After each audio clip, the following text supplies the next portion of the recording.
والتقاعد غادي نصلحوا النظام ديال التقاعد الاخوان.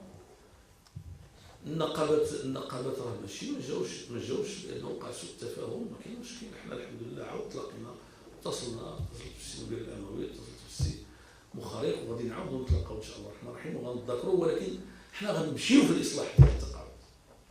ما قول يمكن لي الا بغيت نتصرف بحال اللي بلغني انه تصرفوا شي ناس قبل مني، انه واحد الملف سخون بحال هكذا ما كتدخلش فيه، كتبقى يعني تراوغه او تراوغ معه الى ان ينتهي وقتك وتكون قد نجوت من ملف ساخن، وخليه للاخرين اللي غيجيو، لانه من هنا ل 2016 فاش غينتهي الوقت ديال هذه الحكومه ما غاديش يكون شي مشكل كبير.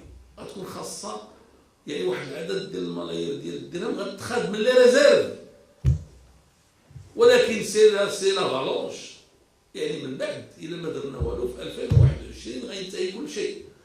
2022 غتمشيو تاخذوا التقاعد ما تلقاو حتى ريال.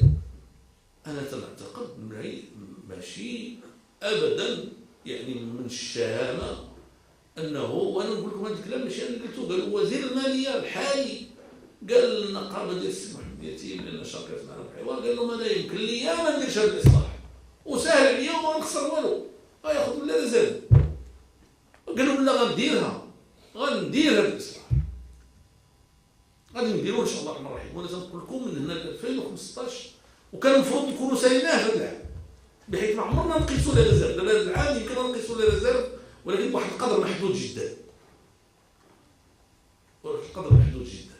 ولكن في 2015 ان شاء الله الرحمن الرحيم الاصلاح غادي يكون داز، ويمكن غيدوز الشهور الاولى من هذه السنه، باش اذا كانوا المغاربه كنقول لهم راه الاصلاح ضروري والتقاعد ديالكم في خطر، وانتم ما بغاونيش ندير الاصلاح ديال التقاعد بالطريقه الوحيده اللي كاينه، اللي قالوها الصناديق ديال التقاعد، وقالها صندوق، وقالتها مؤسسه دراسيه دوليه، وقالوها المختصين، وقالها مجلس الاعلى للحسابات، وتيقولوها كافه الناس اللي تيفهموا وتدرسوا، وحتى النقابات بحيث المبدا متفقين. ولكن النقابات على كل حال هما يعني عندهم منطق ديالهم، انا انا ماشي ضدهم، يقوموا بالدور ديالهم على احسن وجه، الله يعاونهم الحاجه اللي فيها الخير زمان، ولكن انا غنمشي ويعني هادشي كله هاد الاخوان بغاو واحد التعارض. اش تيقول عنترة بن شداد، تيقول نرجعوا للشعر في محله لا غيب الله عن عيني غطارسة جنا إذا ركبوا إنسان إذا نزلوا. لكن نتكلم على الجن ماشي على الشياطين.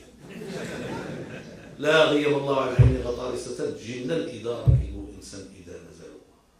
يعني إنما أنا بعد الله سبحانه وتعالى بكم في إدارتكم، بكم في مؤسساتكم، بكم كمهندسين، بكم كأعضاء العدالة الأممية، بكافة أعضاء العدالة الأممية، بكافة الأعضاء الأغلبية، بكافة المواطنين الذين يريدون مصلحة لبلادهم.